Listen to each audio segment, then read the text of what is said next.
Good evening, everybody, and welcome to this inaugural lecture this evening, which is being delivered by Professor Katie Maddock.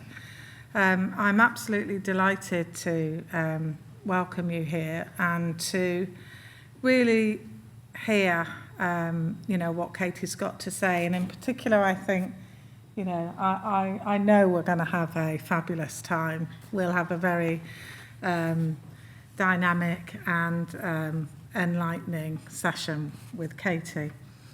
And it's important that we do celebrate inaugural lectures and that we, recognise the hard work, determination and efforts that individuals do in their work life that actually gets them to the point of being, a professor.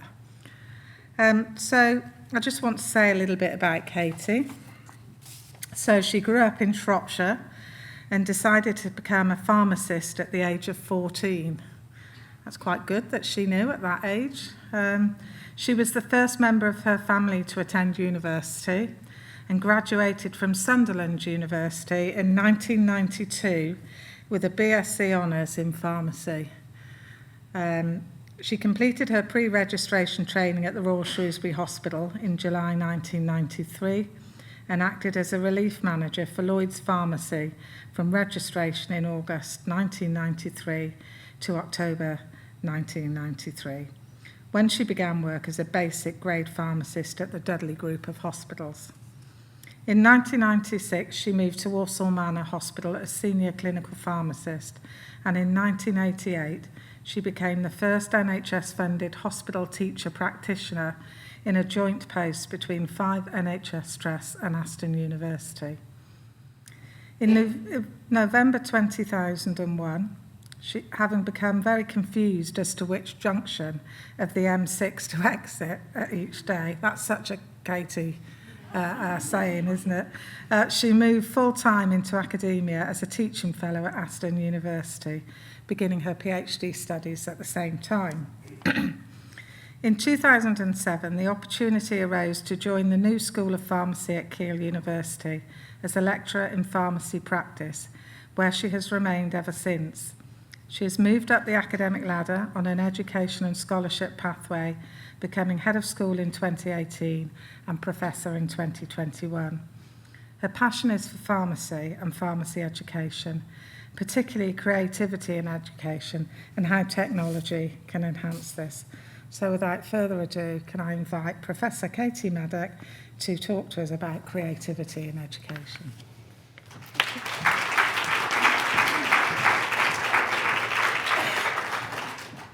Or spiders and their wily ways. So there is a reason for this. It's in the room, and it's sitting near the front. First of all, thank you very much for coming, everybody, and thank you to everybody who's watching online.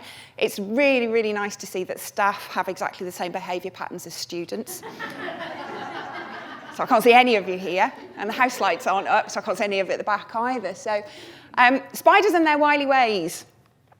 Creativity in education is all about, well, education is all about the sell.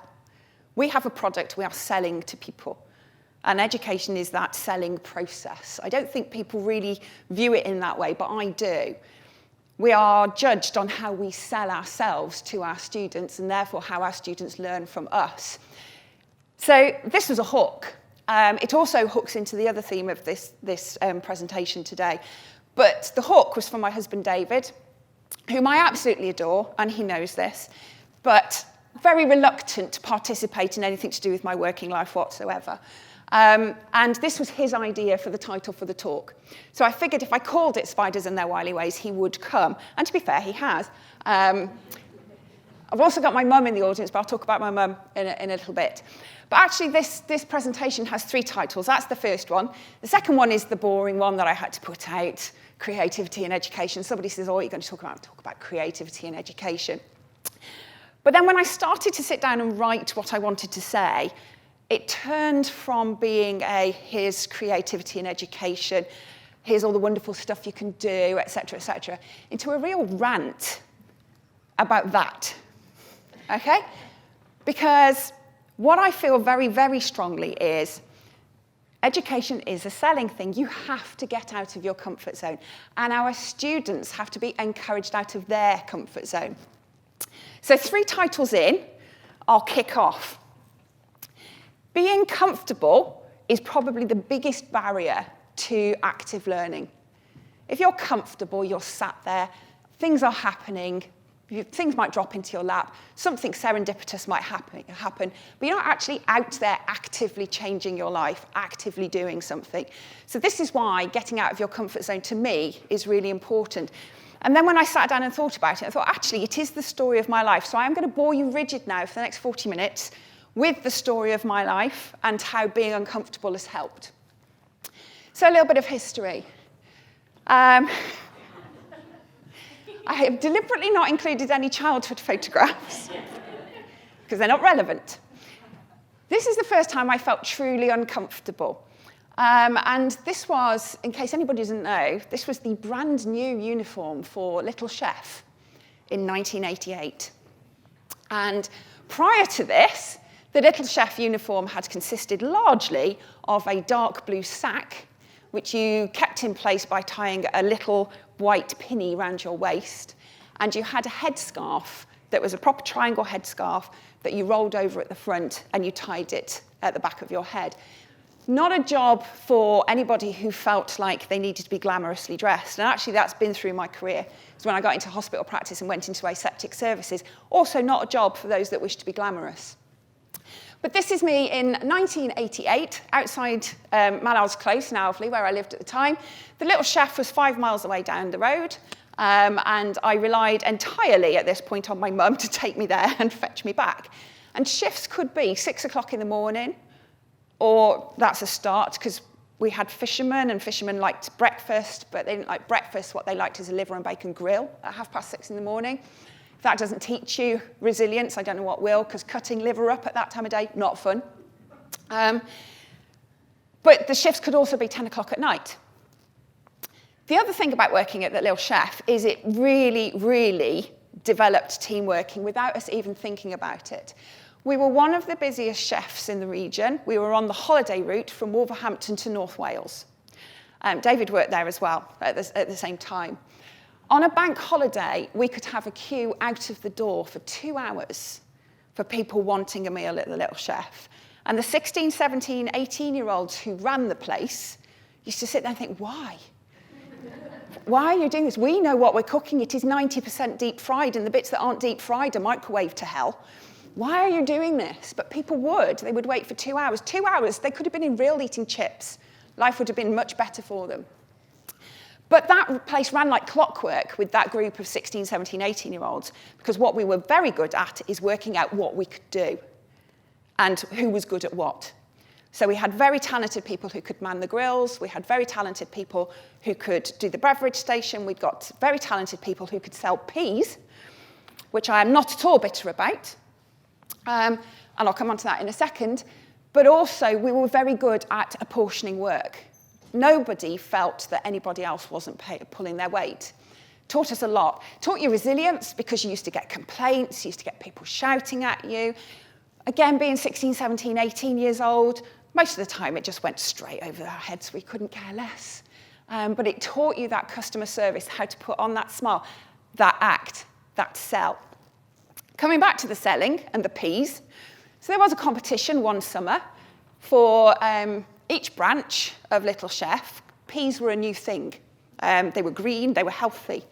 They were also microwaved to hell and back, but there was a competition as these things were introduced and there was a prize for the person who could sell the most peas in each branch, and it was done per portion. Somebody I know very, very well made sure that he got all the afternoon and evening shifts, while somebody else got all the morning shifts. And somebody who got all the afternoon and evening shifts had a better chance of selling peas, because selling peas with a liver and bacon grill is much easier than selling peas with an early starter breakfast, for example, or 2 slices of toast, or maple syrup pancakes, or tea cakes, all of these kind of things. Not bitter about this at all. His other technique, which was genius, and this is where the admiration really comes in, was not to ask people if they wanted peas, but to tell them they were going to get them. So he would say, there's P's with that. Is that all right? So again, those of us that teach communication skills, leading question. Leads your person to say, yes, that's fine, I'll pay that extra 55 pence. And to be fair, he kept the watch for how many years? 25? Something like that. It was only when it literally fell apart that we had to buy another one. So that was the start of my journey in the workplace and dealing with people and the general public, and also the art of the sell. Next came university. These are my wonderful flatmates. We lived in a 3-story house, and we were the first students that my landlord ever had. He was blessed because he had 4 girls who were actually very good, and we kept the place neat and tidy. And over the summer of my first year, we convinced him to convert the loft into a sitting room for us, which is what he did. So I have a series of perms throughout this time. You have to ignore those. So also proto-mullets, quite a lot of proto-mullets, hence the no childhood photographs. This is my best mate, Catherine. Still in touch with Catherine all these years later. If you cut Catherine in half, she will read Boots. She was employed by Boots from the age of 14. Like me, decided then that's when she wanted to be a pharmacist, got through university, and she has worked for Boots ever since. Me, on the other hand, dotted around, done all sorts of bits and pieces. Marie-Claire here started out as an architect, decided that wasn't for her, came to university to do pharmacy instead. And she and her husband now own a very large company that run GP surgeries. And then Helen, the lovely Helen, went home every single weekend, something I could not understand. This was in Sunderland. I chose a university as far away from home as I could physically get without leaving England. Just because I wanted to see somewhere new, and possibly because it was the only place that would take me. But Helen here lived 10 miles from home. She lived up in Ashington, which isn't too far from Sunderland. She went home every single weekend, and that was something I could never get my head around. The other 3 of us, we had that resilience, we stayed put. University is all, and should be all, about getting out of your comfort zone.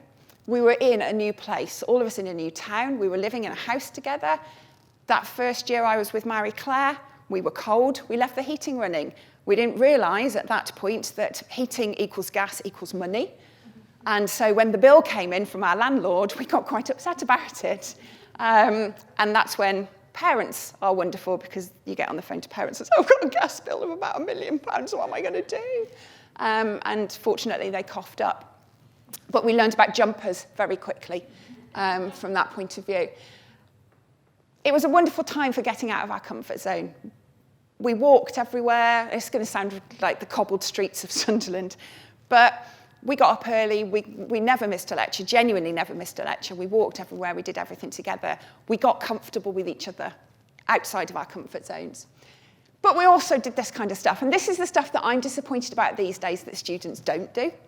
So we had a pharmacy review every single year. And that was a bunch of students who would put on a show. But we used to have an audience of about 300 people come to it. And it was skits and sketches. We had lecturers take part. And if the lecturers didn't take part, we pretended to be the lecturers. This was the opening to the pharmacy show in 1991, which was the one I directed. I am in shot. You can't see the perm, fortunately. But you'll see that Helen, my housemate, was there. Marie-Claire, my housemate, was there. Helen's brother, Jeff, was there. Catherine's on the back somewhere. We all got out of our comfort zones to do this. And it was a huge hoot. Again, taught us a lot about working together as a team, dealing with idiots, because there were some, booking a venue, getting rehearsals together, organising ourselves. Taught us a hell of a lot. And I think it's a real shame that this kind of spontaneous activity doesn't happen anymore, because nobody told us to do a pharmacy show.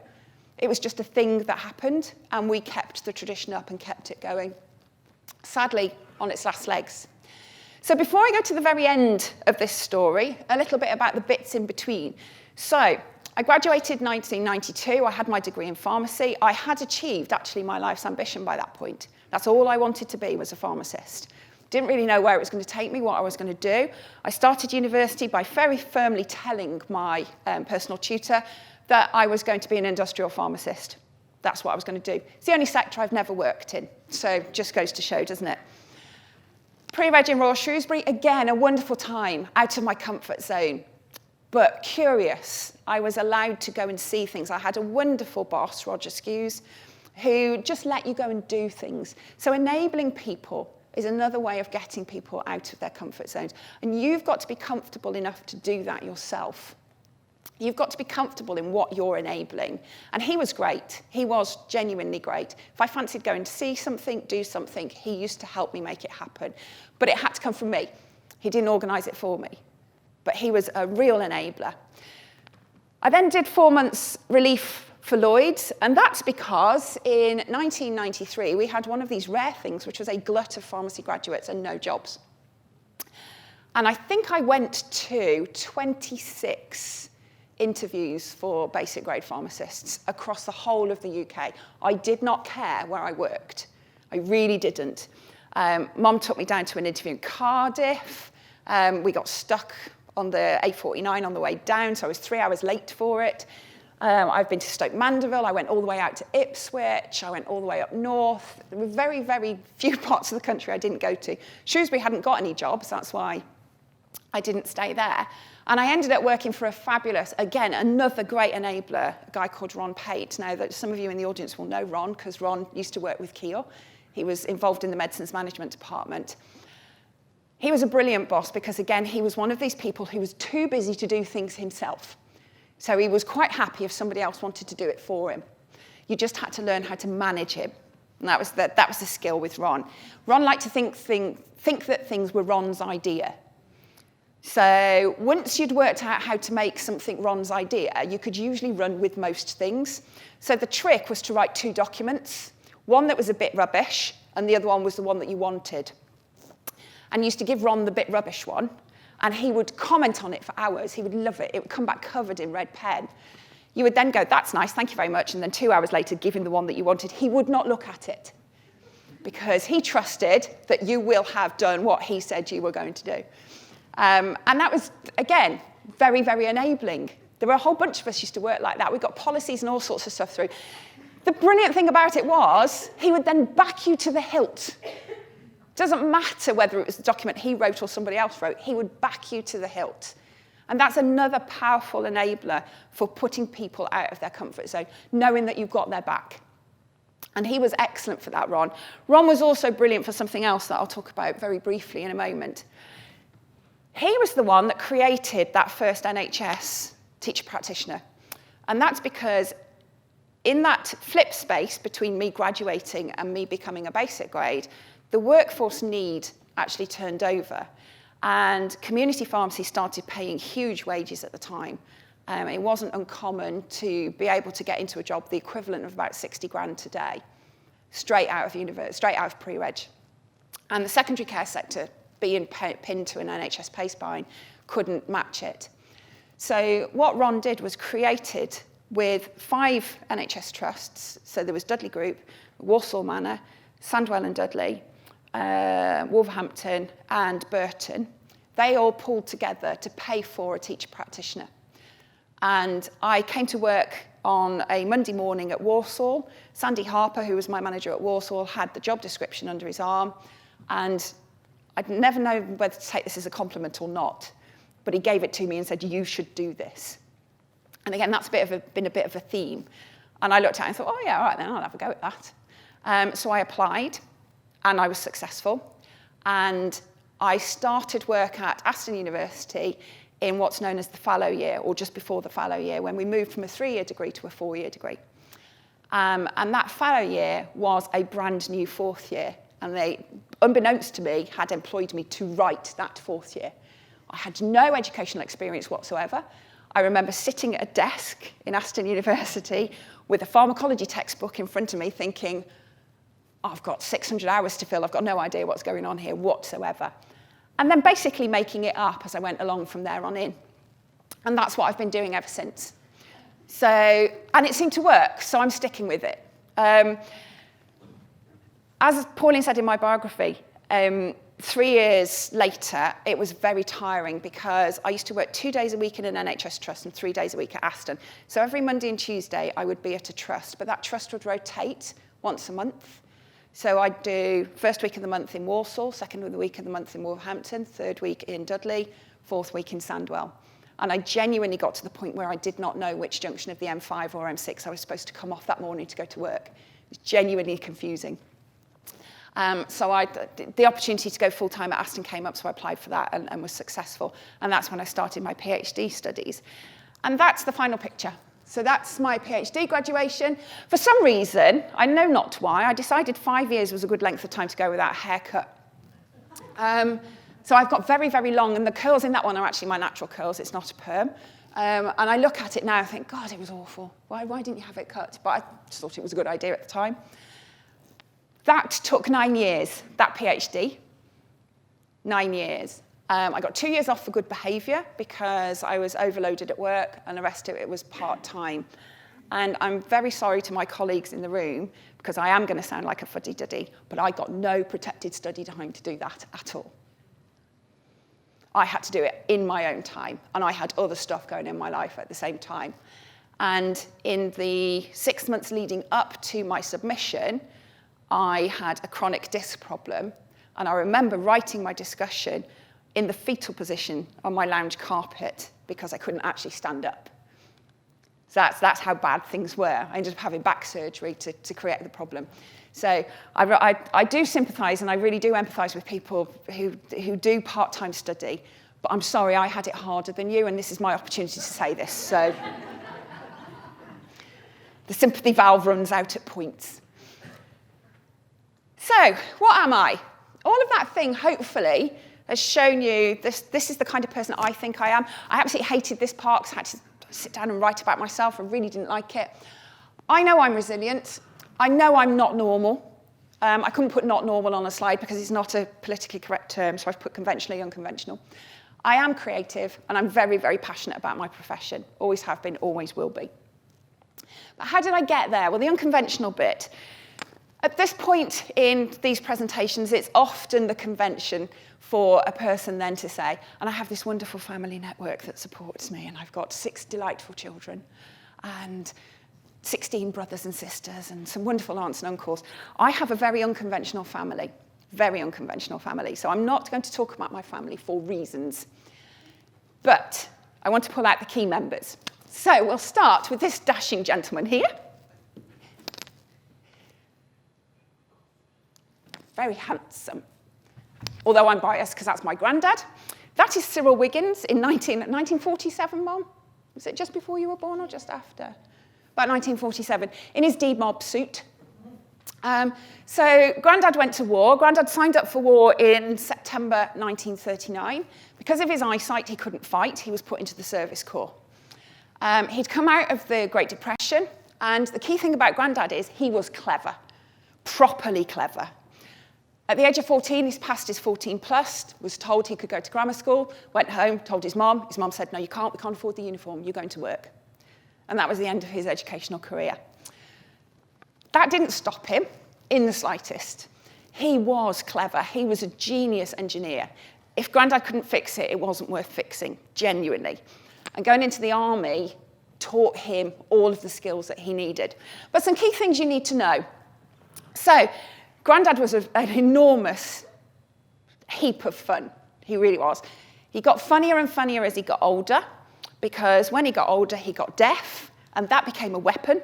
That was not a disability. That was just something that got in his way, but he thought gave him the right to be at the front of the queue for everything. So his catchphrase when he got older was, excuse me, love, I'm deaf. And that just meant, ignore everybody else, concentrate on me. Key things you need to know about Grandad, though. So on his 21st birthday, which was May 25th, 1940, he was somewhere outside Dunkirk, pissed in somebody's wine cellar. They had champagne, and these squaddies from England, supposed to be retreating, didn't. Because of that, he missed Dunkirk. He was reported missing, presumed dead. He doesn't and wouldn't speak a great deal about it, but the little bit that we do know is that they marched for 5 days from wherever this wine cellar was to Le Havre. No food, no water, they just walked, and other things. But they got the very last ship out of Le Havre before the French capitulated. There were 2 ships in the harbour that day. There was a Canadian freight trooper troop freighter rather, and an English ship. They got on the English ship, the Canadian ship got sunk. So Grandad got out. That was his lucky star. And he just made the most of life after that. He really did. I put amateur horologist. Those of you that watch The Repair Shop, that is the show my granddad should have been on. He is Steve. So Steve, the man who mends the clocks. He wouldn't be the lovely Will because he wasn't the carpenter in his family. Uncle Dennis was the carpenter. So he wouldn't touch woodwork. Granddad wouldn't do that. He'd only do engineering stuff. But he fixed clocks, watches, he bought watches, he took clocks out of skips and rebuilt them, all sorts of bits and pieces. He was tremendously skilled. Because of that, he was an engineer. He worked as an engineer. If he had been allowed to go to school and if he had been allowed to go to university, I don't know where he would have gone, but he would have been an engineer of some sort. But I think he would have been, a high flyer, a real high flyer. He was the brains of the outfit. Catchphrase with me is, when are you going to finish that doctoring thing? Like I said, it took me 9 years. So the second person of value is my mum, who's here tonight. My mum is known by all of the M-Farm students. Only they don't know that she's my mum. We keep that very quiet, but they do now. So if you're watching, this is my mum. Lovely picture of us two in our very 1980s kitchen in Mallard's Close. I loved that cardigan. It was a pink cardigan. It had blue flowers embroidered on it with blue bows. I absolutely adored that cardigan. And that was a pair of trousers I probably will regret. Mum is great, and I owe her everything, obviously. She's known me all of my life. Things to know about Mum is she has worked for the Inland Revenue ever since she left school, with a couple of years off to have kids, but then went back in, and is 52 years continuous service now. That's staying power, as far as I'm concerned.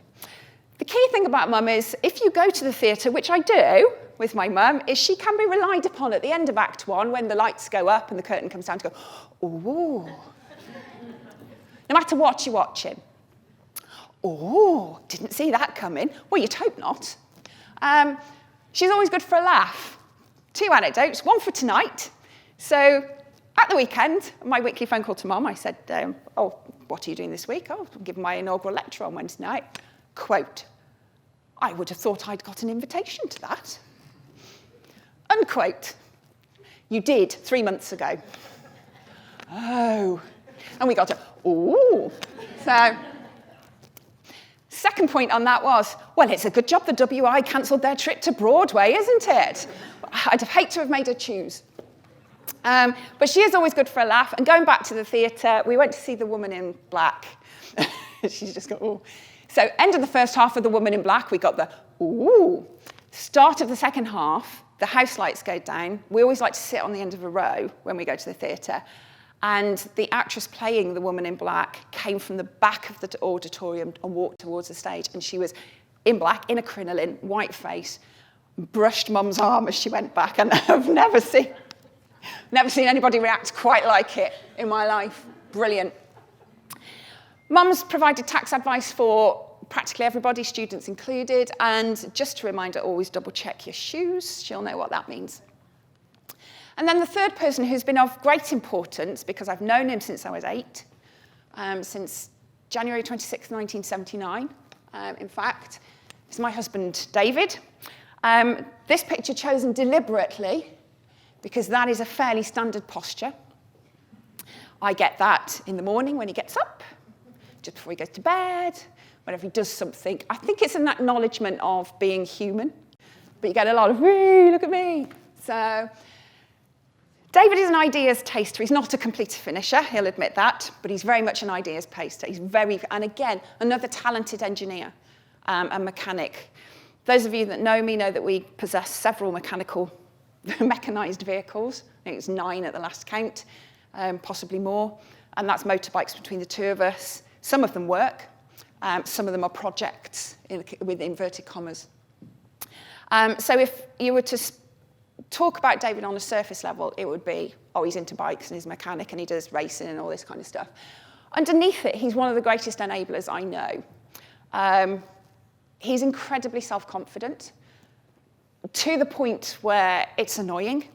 Doesn't genuinely understand why people don't believe in themselves or aren't as good as they can be. And he's constantly saying, you could do that, or you could do that, or you could do that. Any one of those variations. Self-confidence isn't always the greatest things, though. Self-confidence is great. You can go through life, you can make choices, you live with them. Some of you have to live with are quite shocking. So when David had hair, he used to go skiing every year, and every year we had a different hair colour. I think that took 8 hours. It was done in Kimver, and he was in a hair salon in Kimver. It glowed in the dark, genuinely. I went to see him, I got into the bedroom about midnight, and it was on the pillow, just woof like this. That lasted the ski trip, and then when he came back, it was so brittle, bits were breaking off it. So that's when he went to the haircut he's currently got, which was a grade 1 all over. So that was the last disastrous attempt. So self-confidence, not always a great thing. He carried it off, though. What this has led to is me doing things that somebody else thought might be a good idea, and me going, yeah, all right, then I'll give that a go. So I learned to ride a motorbike because I used to get lifts back from the Little Chef on the back of David's RD50, totally illegally. I had no helmet. It was side saddle. I was in that dress all the way back. It didn't go fast. You could fall off and walk, and you'd be OK. But when I got back together with David as a couple, it was something I actually did on my own, because riding pillion is not fun. And it's annoying for the rider as well as the pillion. So I wanted to ride on my own. So without telling David, I took a 5-day intensive course, passed my test, and then let him know. And we bought my first bike. My first bike was a 400cc Suzuki Bandit, which got nicked, broke my heart, because it was a beautiful little thing. This bike, my Kawasaki, was because it's an Eddie Lawson rep. Those of you who know about biking, you'll know what it is. If you don't worry about it. But it's the colour scheme. I bought it for the colour scheme. That's why I bought it. The fact that it had 1100cc engine in it and was twice the size of anything I'd ridden before was completely immaterial. That was a good idea. So that was something that was suggested. I got into dirt bike racing because of that sounds like a good idea and something that I wanted to do. So this is Terry, my TTR. I forget where that is, some event. This is when I started breaking bones for the first time. So I'd got to the age of 26, never broken anything, started taking up the hobbies that my husband does, and everything goes to, yeah. So collarbone, wrist, scaphoid, various other bits and pieces. But that was Terry, that's me off-roading. And for a time, I was in the top 10 female enduro riders in the UK. Yeah, it's very impressive, isn't it? It's not, there were only 6 of us, so it doesn't matter. Triathlons are things I still do. Triathlons came out of, oh, you're a good swimmer and you can cycle, why don't you learn to run? Oh yeah, that sounds like a good idea. Please note, he didn't do that either. It's just me. So I do triathlons as a result. Doesn't always go to plan, though, so that's a motorbike injury. The reason I have photographs of this is I like to photograph stuff like this, because when I teach wounds, you might as well use your own stuff and show the healing process that way. So that's one of the bike crashes that I've had. That happened on the way to Kiel, and it wasn't my fault, I'd like to point out. Other things that seem like a good idea, and actually I really enjoyed. So I always wanted to renovate a car. This is Vernon. Vernon started off as a rolling shell, 90% rot, but a decent engine and chassis. And I reshelled him. And I am going to swear now, so I do apologise in advance if you've got any sensitive listeners. But that's a Dulux colour. And I couldn't collect the car on the day that it was finished when it came back from the paint shop. So poor David had to go and fetch it for me. And I was working, so I rang him up from work and said, oh, have you got the car? And he said, yeah. And I said, what's it like? And I quote, fuck me, it's blue. So that's its official colour. Vernon now resides in America. He's having a nice life in Alabama, as far as we're aware. But this is one of the best things that David enabled me to do. We went on holiday to France. There's an archaeological project in France called Guédelon. It is a 12th century castle that's being built using 12th century techniques. It's absolutely fascinating, and I thoroughly recommend it if you ever go there. It's a 50-year project. They're literally building it from scratch. So they started off with a field.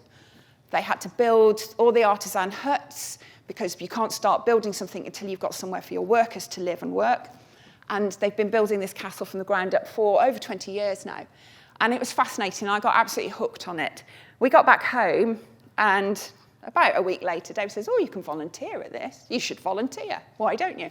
All right, then. That sounds like a good idea. You have to do it in French. So again, out of your comfort zone, Katie. In France, can't speak English because all the tourists are French. Fully immersive and dotting around the site doing stuff. But this is one of the happiest days of my life, genuinely. They gave me this block of limestone. It started off all smooth like that. I had to dress it and dress it to size. They called me Tap Tap Katie because I just stood there tapping away. I had such a wonderful time. That's the finished block. We had to dress in medieval gear, by the way, as well. It's total authentic. I was so proud because they said to me, this is the first one we've had a volunteer where we will actually put it in a place where it's visible. So quite a lot of them end up packing the walls rather than being on display in the walls. But that one's got my maker's mark on it, and that actually does appear somewhere at Guédelon. I must go back and find it. I know roughly where it is. I also made roof tiles and various other bits and pieces. That is one of the most uncomfortable experiences of my life. I ended up in France on my own, volunteering at a place where I do speak French, and I'm okay at it, but with a whole bunch of people I didn't know in a country I wasn't sure of, but turned out to be one of the greatest things going. So again, out of your comfort zone, get out. I'm resilient. This will be very quick, this bit. Resilience is built through adversity, we all know that. My family history has shown that we are a resilient family. So my granddad and my mum. Mum will quite happily admit that she didn't have an outside toilet in her house until she was in her late teens. So spiders and their wily ways at the beginning has got a thing there because you had to go to the loo in the yard, up the garden, in the dark, with the spiders. I've been divorced. That was a very, very, very hard period of my life. But got through it. And actually work was the thing that saved me from that because I had something to concentrate on, which was really important. I was doing my clinical diploma at the time, and Carol Blackshaw, who used to work here, she retired. She was, again, another fabulous enabler because she was somebody that I could talk to. She was somebody that gave me the extra time I needed, the extra comfort, the extra help. I've also been bullied. I was bullied at school because I was little and I was clever, and kids don't like little, clever people. The bullying stopped when the school bully, notorious school bully, picked up my brand new hockey stick and was beating it between two desks, and I snatched it off him and threatened to beat him with it. Now, I have got a temper, and that's when the bullying stopped at school because I did wield the stick. Didn't use it, but I've also been bullied at work twice, both by men who don't like women who speak up or don't like being corrected by women. And the more stressed I got by the situation, the more mouthy I got about it as well. It was not a healthy time in both cases. But again, got through it. Julie Green, unfortunately, can't be here tonight, but those of you who came to Julie's presentation, she loved a quote. So I thought, well, I'll tribute to Julie here. So I'll find some quotes that matter. So the Maya Angelou one is the good one. Charles Darwin, quite a wise man. Mark Kermode, a very wise man. It'll be all right in the end, and if it's not all right, it's not the end. And never was a truer word spoken. And then finally,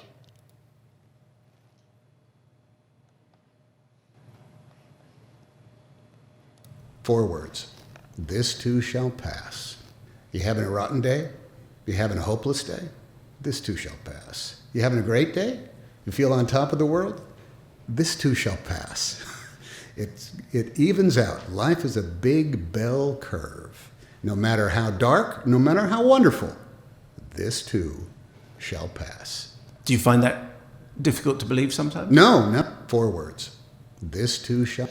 So the great and marvellous philosopher of life that is Tom Hanks, who got us through a pandemic with wisdom like that. So the creative bit. I've always been creative. I live in my imagination a lot. I read a lot. I knit. I crochet, I do all sorts of bits and pieces. I just want to point out that I don't do any of these things because I want to seem interesting. I do these things because I find them interesting. It's a very different thing. So it's not on my bucket list to do this because it makes you look like something. It's because I'm genuinely interested in doing it. I was taught to knit by mum at the age of 4, taught to crochet not much later. So I've always done that kind of thing. I can also sew from a paper pattern, but I haven't done it for years. But creativity in education is something that I am very passionate about. I have taught subjects, and Rebecca's in the room, so I taught Rebecca. And if Karen were here today, she would speak to this as well. I've taught stuff at university that I've bored myself with. And if you're boring yourself with it, it's no good. You've got to find a different way of doing it. So I started very early looking at different ways of doing things. So creativity has always been important, mainly to keep my own interest going, because it's a sell. If I'm not interested in it, why would the students be interested in it? So I have to be interested in it. So to make it a livable experience, you've got to have your own enthusiasm behind it. It's very tempting to do things the way they're done just because of the way they're done. So when I started, that's what we had, OHPs. Oh, those were the days. I think there's one lecture theatre in here still, in this university, there's got one. It's in the Dorothy Hodgkin. It's still got an OHP at the back of the room. So those were the days when you had to print acetates off. And you had to print them in black and white because printing them in colour needed a special kind of acetate and cost a lot more money. So those were the days when actually teaching sessions were quite dull because all you did was flip over an overhead, wait for everybody to write it down, flip over the next one. You used to have to print handouts out in advance, hand them around the class. Kalpesh is not here tonight, no surprise. Kalpesh was in the same year group as Rebecca. I remember Rebecca. I don't remember Kalpesh because I never saw him. Genuinely never saw him. And he's a prime example of how students can teach themselves and is a really good example of it because he's a fine pharmacist now and a fine role model to our students. But he learned by getting his notes off his mates and reading books. Fine. He came out the end. He's very safe. I've got no problems with that. So what I thought I'd do is I thought, oh, we'll have a bit of fun. I was teaching risk management. Not the most entertaining of topics anyway, but I was teaching risk management. I thought what I'll do is I'll write a little play and cast of characters, and I'll get students to volunteer and come, and that's where it all fell apart. I get students to volunteer. Not a hope. Not a hope. And this is early 2000s when I was doing this. I pulled this off a very old CD and I think it was 2001 that I first did this. This is the play what I wrote, A Busy Friday Afternoon, and the whole point was we had a cast of characters and somebody who had the very, very basic role of playing a telephone. All they had to do, literally, was say ring, ring, 4 or 5 times. Could I get student volunteers to come down and do it? Could I, heck as like? It was painful. Now, to me, it was a brilliant idea. I thought it was an excellent idea. But it was too uncomfortable. It was too uncomfortable for students.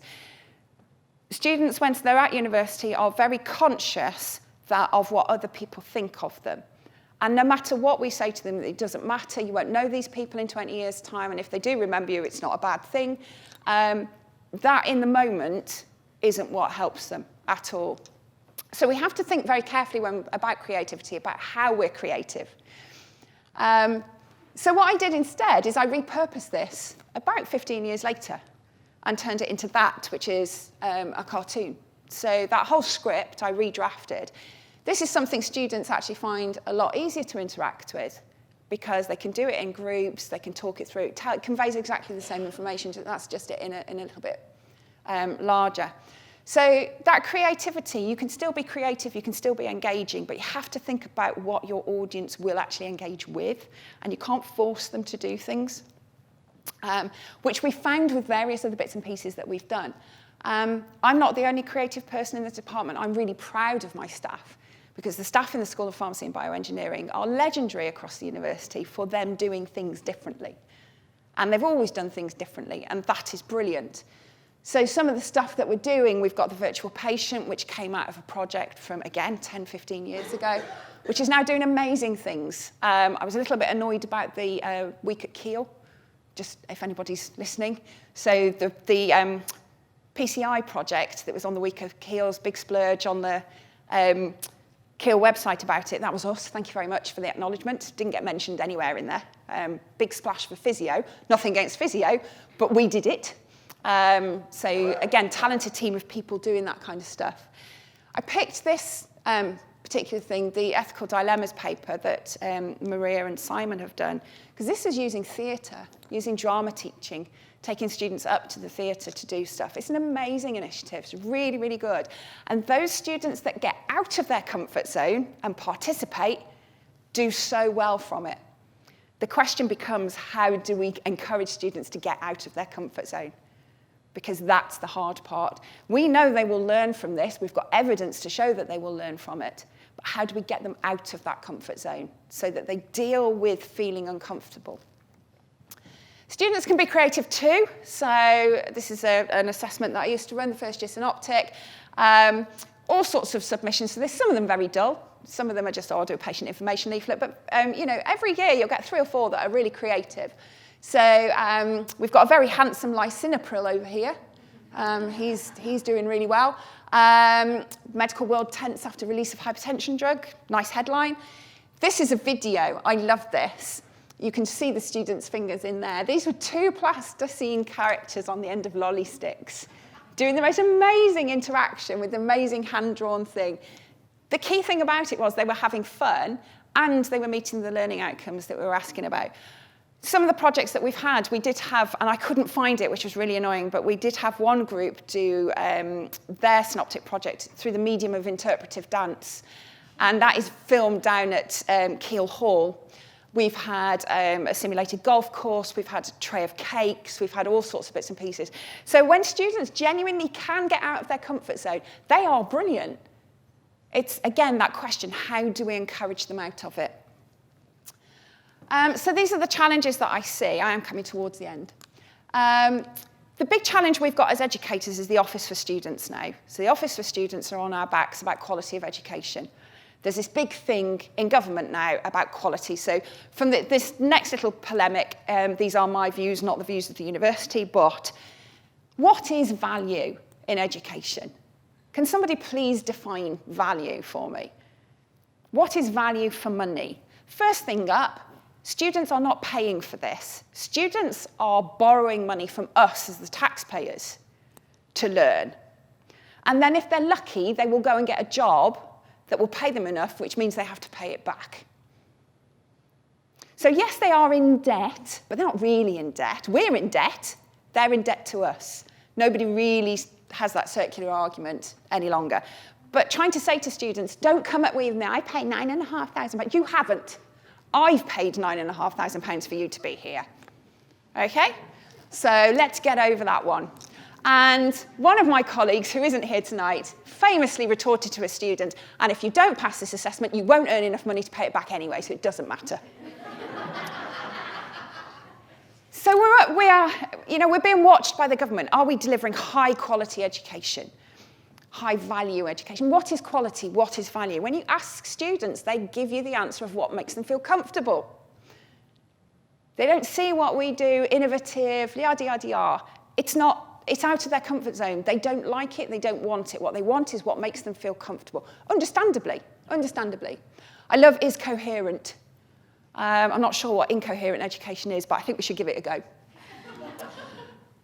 We've then got, must take all reasonable steps to ensure that students receive high-quality resources, a high-quality academic experience. What are those resources? For years, students badgered us about having lecture capture and lecture recordings. So we caved in the end. The university went down that route. We've got data to show they don't engage with it. So yes, we'd like it. No, we don't want to use it.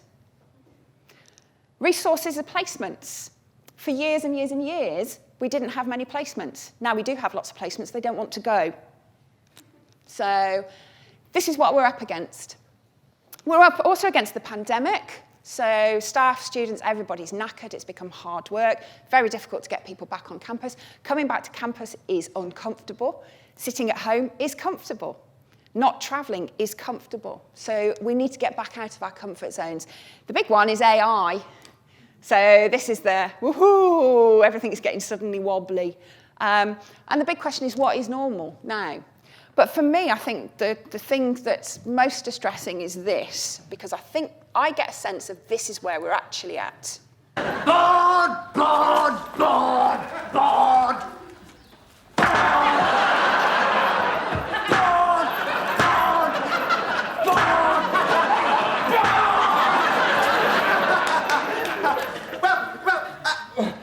Well, why don't we play a game? Oh, boring! No, come on, Long. What about Botticelli, where you have to guess the identity of the famous person? What about Jelly Botty, where you have to eat 18 curries?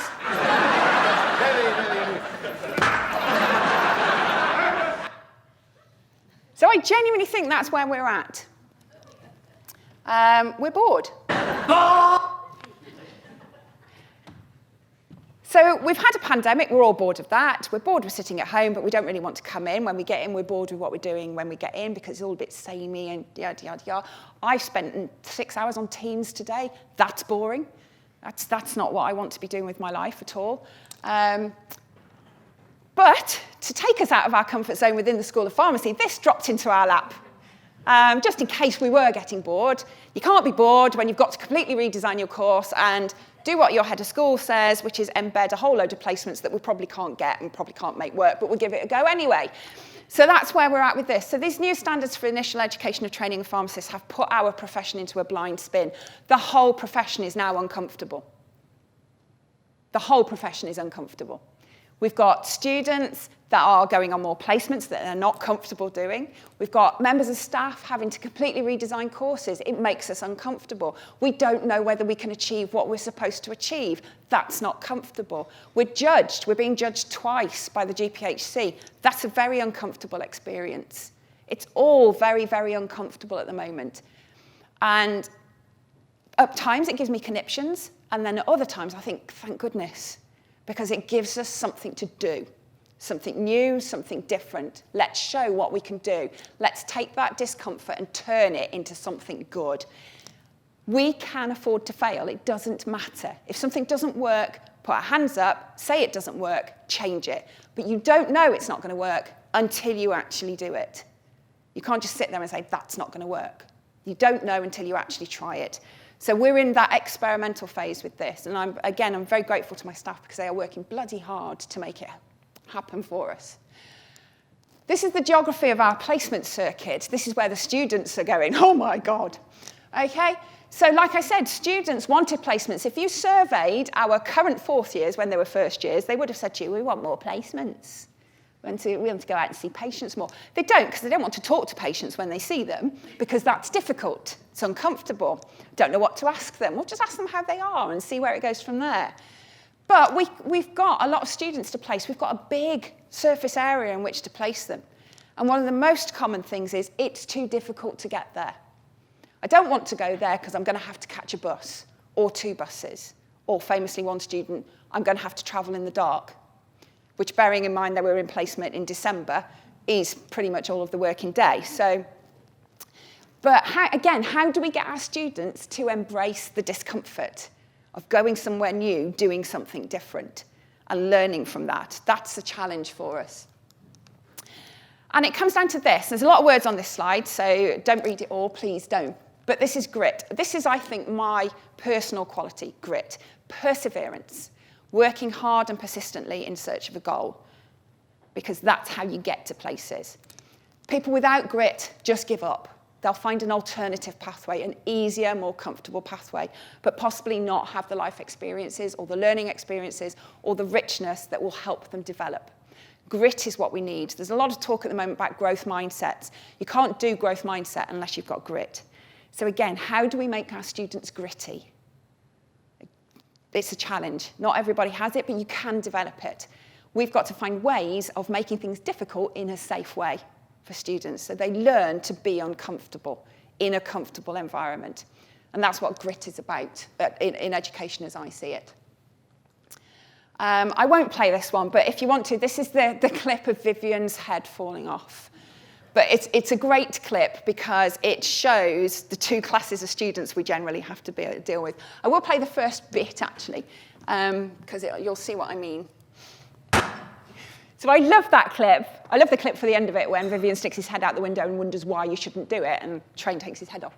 I love that clip because there's two types of student in that clip. You've got the Neil, this is too hard, and then you've got the super confident Vivian. I know what I know, and if they're going to ask me about it, I'll know it, and if they're not, I don't care. And if you watch the whole episode, the Bambi Gascoigne episode, it is a work of genius. I have to get this to the end now, unfortunately. I'm good at technology. Under what? Come on, move on for me. Yay. So, I have rabbited on a lot, and I do thank you for listening. I just wanted to say my thank yous. So, first of all, that wonderful man. He didn't change, he just got older. That wonderful woman, she doesn't change, she still dribbles. Joy, personified, can find joy in anything, including successfully putting a helmet on, as personified here. My flatmates at university, who are fabulous, and this wonderful crew. So this was our superhero day, when I forced people to come to work dressed as superheroes. And to a man and woman, they did it. I'm particularly fond of Ian in his daughter's rabbit onesie, a spectacular girdle from Marion, which was the talk of the day, and some wonderful capes. I did bring some spare underpants, just in case anybody wasn't going to wear them over their trousers. They weren't needed. My dog took a weird liking to them, though. So we've got a drawer full of Grundy pants that every so often he'll raid. So that's the wonderful clinical and practice teams. I haven't got a photograph of the rest of the staff team, but they are equally marvellous. I just never made them wear pants over their trousers. And then, because I don't have children, we chose not to have children. It was a life choice. We do have other things. So this is to...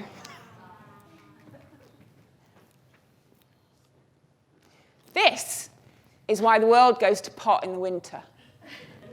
This is the world leader. You're probably not aware of it, but this is Oscar. Now, he goes in a box from October and comes out in April. The world goes to cock between October and April. It's because he's not keeping an eye on it. Frankly, he's not very good. I don't know why I was bought a tortoise. Mum will tell me. But I remember it happening. We bought him in Woolworths. And I also remember being petrified of him for the first 6 months because I thought I had nightmares that he was going to nibble my toes at the end of the bed. And for years, I wouldn't sleep without socks on. It's his fault. All his fault. He's marvellous. So bad-tempered, it's wonderful. This is Bob the dog, a hairy mutt. He was my first dog as a grown-up. This was Turbo and Diesel. Turbo was David's first proper dog. Diesel was his brother. This is our current pair, Buster and Ralph. This is my busty boy. Pride of my life. And yeah, he is that gormless. So that's it. You can feast your eyes on my puppies. Thank you very much for listening.